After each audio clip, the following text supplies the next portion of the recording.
Halo Sobat Rupiah Kalbar, Roni di sini. Hari ini ketemu lagi dalam Semeru, serunya mereview buku, di mana saat ini kita syuting di coffee shop yang lagi hits di Pontianak, yaitu Sahabi, beralamatkan di Jalan Sepakat 1, Pontianak. Bicara tentang buku ini merupakan buku mega bestseller karya Henry Manampiring. Penulisnya tidak kalah keren dari buku ini, yaitu beliau merupakan profesional di bidang periklanan, spesialisasi di bidang brand dan communication. Beliau juga aktif bersosial media dan sekaligus sebagai content creator. Buku Filosofi Teras merupakan buku yang terbit pada tahun 2019 dan meraih mega bestseller nasional buku di Indonesia, sekaligus Buku of the Year tahun 2019 dari International Book Fair. Menarik dari buku Filosofi Teras yang bahkan sampai hari ini masih banyak dibaca oleh kaula muda, saya ingin berbagi ke teman-teman semua apa yang menarik dari buku ini. Saya pengen meng-highlight buku ini, terutama terkait dari mental issue dan overthinking kita sebagai kaum milenial dan Gen Z. Saat ini saya paham bahwa kita semua aware terhadap kesehatan mental dan itu berpengaruh dalam lini masa hidup kita. Dalam buku ini dibahas tentang dikotomi kehidupan manusia. Jadi dalam buku ini dijelaskan apa hal yang menjadi kendali manusia dan apa hal yang tidak bisa menjadi kendali manusia. Mari kita fokuskan untuk untuk merumuskan, berfokus kepada apa yang bisa kita kendalikan dan apa yang tidak bisa kita kendalikan. Dalam buku ini juga dijelaskan bahwa sebenarnya bahagia dan kesehatan itu kita yang menentukan, bukan orang lain. Jadi jangan pernah teman-teman, meletakkan kebahagiaan kita itu pada orang lain. Karena pada dasarnya ketika manusia berbuat kecewa atau pasangan kita berbuat kecewa, kita juga akan turut merasakan dampak dari kecewa itu sendiri. Selanjutnya dalam buku ini juga relate, saya sangat merasakan relate terhadap kehidupan sehari-hari di mana kita terlalu sering mendengarkan omongan orang lain. Jadi contohnya nih, dalam buku ini kenapa penulis mengangkat tema overthinking dan dikotomi kendali? Karena sebelumnya beliau juga pernah mengalami overthinking sama halnya seperti manusia pada umumnya. Namun bagaimana cara mengatasi itu agar kesehatan mental kita juga terjaga? Buku ini memaparkan tidak hanya bagaimana kita mengaplikasikannya dalam kehidupan sehari-hari, tapi bagaimana kita bisa mengajak sesama manusia yang lain, teman-teman yang lain untuk sadar dan aware terhadap kesehatan mental dan mengatasi emosi kita agar tidak berlebih. Kalau kita bicara tentang emosi, setiap orang pasti punya emosi, tapi bagaimana kita mengatur, mengelola, memanage emosi tersebut agar tidak menjadi bumerang untuk diri kita sendiri. Dikotomi kendali manusia dijelaskan bahwa mari kita pikirkan apa yang menjadi fokus kita, apa yang menjadi kendali kita dan tidak memikirkan sesuatu yang di luar kendali kita. Menarik, ada dua hal yang ingin saya bahas di sini tentang hal yang bisa dikendalikan oleh manusia dan hal yang tidak bisa dikendalikan oleh manusia. Yang pertama, manusia itu bisa mengendalikan dirinya melalui bahagianya sendiri tanpa melibatkan orang lain. Jadi teman-teman, di buku ini mengajarkan kita bahwa jangan pernah bergantung. Sesungguhnya memang manusia itu makhluk sosial yang bergantung satu sama lain, tapi jangan pernah menggantungkan kebahagiaan kita sama orang lain. Karena manusia itu tempatnya kecewa. Ketika kita kecewa, maka itu akan berimbas juga pada kesehatan mental kita dan akan berpengaruh pada diri kita yang akan merasa overthinking. Buku ini banyak mengajarkan kita tentang value dalam kehidupan kita sehari-hari, di mana kita tahu bahwa orang bebas berpendapat, bebas beropini tentang kita. Tapi sebagai manusia kita juga bebas mendengarkan yang mana yang baik menurut kita dan membuang sisi buruk yang mungkin tidak bisa diterapkan dalam kehidupan kita. Jadi di sini kita harus bisa bijak, kita harus bisa wise menghadapi segala macam hal yang mungkin menjadi kerikil dalam hidup kita. Buku ini juga mengajarkan bahwa manusia seyogyanya memang harus selalu bersyukur dan selalu bersyukur. Karena pada dasarnya bukan bahagia yang membuat kita bersyukur, tapi bersyukurlah yang menjadikan kita bahagia. Dalam dikotomi kendali yang tadi saya bahas adalah tentang bahagia, bahwa manusia pada dasarnya memang bukan makhluk individu yang bisa hidup sendiri. Tapi dalam hal ini kita bisa memfilterisasi bahwa bahagianya kita bukan orang lain yang menentukan, tapi diri kita sendiri. Kebanyakan dari kita saat ini kita merasakan sedikit-sedikit overthinking. Itu hal yang wajar. Tapi jangan menjadikan overthinking menjadi rutinitas yang selalu kita lakoni setiap hari. Karena itu akan berpengaruh kepada mental kita dan akan berpengaruh terhadap jalannya hidup yang harus kita tempuh. Kedua, di sini bicara tentang dikotomi kendali yang tidak bisa dikendalikan oleh manusia. Itu adalah opini tentang orang lain terhadap kita. Kita boleh saja, orang lain boleh saja berpendapat, beropini tentang kita, baik atau buruk. Tapi yang harus kita sadari adalah jangan mudah terbawa perasaan ketika ada orang lain berkomentar negatif terhadap kita. Saya rasa itu hal yang wajar karena tidak semua makhluk di muka bumi ini menyukai kita. Dan tidak semua pula yang membenci kita. Jadi pandai-pandailah kita sebagai individu, sebagai manusia dalam memfilter itu.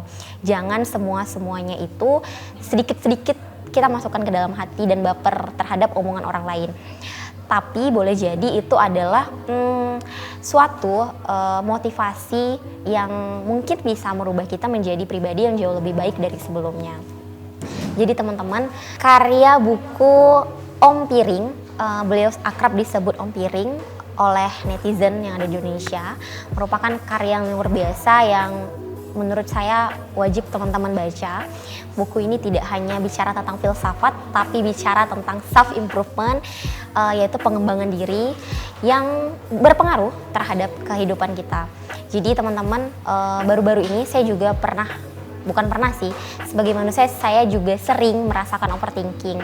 Tapi dengan kehadiran buku dari Om Piring ini mengubah mindset saya bahwa sejatinya kita tidak harus selalu memenuhi ekspektasi dari orang lain, dan orang lain juga sama, tidak selalu harus memenuhi ekspektasi dari kita.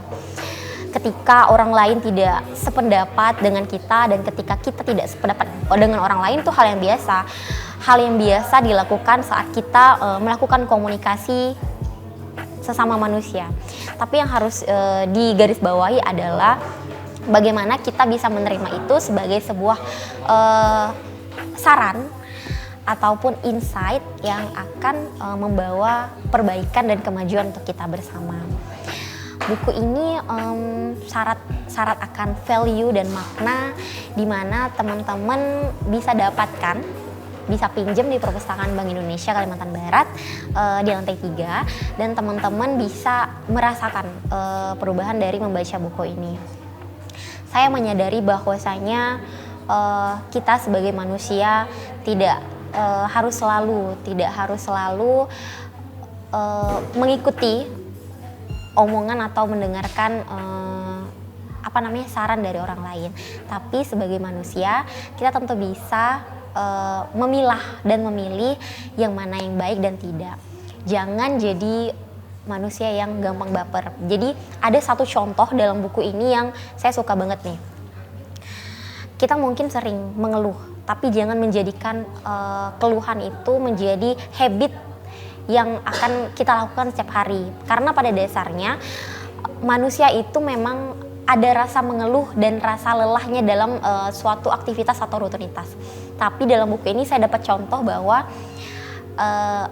si Om Piring ini pernah grumpy gitu, pernah kesel banget pada saat itu, dimana menunggu macet di jalan. Tahu kan padatnya Jakarta itu seperti apa. Nah, pada saat beliau merasakan kemacetan itu, hal yang beliau lakukan adalah marah-marah dan merasa ih kok macet gitu. Nah, dalam buku ini juga dijelaskan sebenarnya ketika kamu merasakan macet, banyak hal yang bisa kamu lakukan. ini konteksnya kita dalam mobil ya, jadi banyak hal yang bisa dilakukan ketika kita merasa dalam situasi yang tidak mengenakan. Jadi buku ini menjelaskan bahwa ketika dia merasakan macet, dia akan mengubah mindsetnya yang awalnya marah-marah menjadi, oh aku bisa nih melakukan sesuatu di luar yang biasanya aku lakukan. Biasanya aku marah karena menunggu macet yang panjang dan lumayan lama. Nah, aku bisa mengisi kekosongan saat macet dengan membaca, baik itu secara langsung ataupun melalui smartphone seperti itu. Sebagai manusia, sebagai individu, tentu kita sering sekali mengeluh, tapi jangan menjadikan keluhan sebagai hal yang lumrah untuk dilakukan. Bicara tentang mengeluh, ternyata ketika kita mengeluh terhadap seseorang atau kita mengeluh, berkeluh kesah nih dengan teman, itu juga akan membawa impact yang sebenarnya juga tidak bagus pada pertemanan kita. Bisa jadi itu toksik. Ketika toksik itu terjadi, karena kita keseringan mengeluh teman-teman, itu akan mempengaruhi kesehatan mental. Makanya sedikit-sedikit sekarang ini kita akan sering mengeluhkan atau mendengar orang akan membahas tentang kesehatan mental dan mental issue.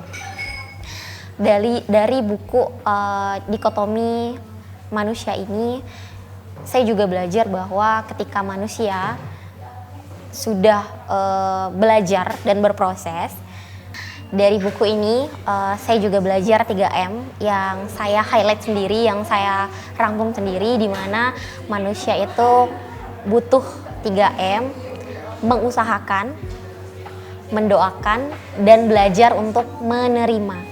Jadi teman-teman, buku ini mengajarkan kita untuk di saat usaha dan doa kita tidak sejalan, mari kita menerima apapun yang sudah tentukan.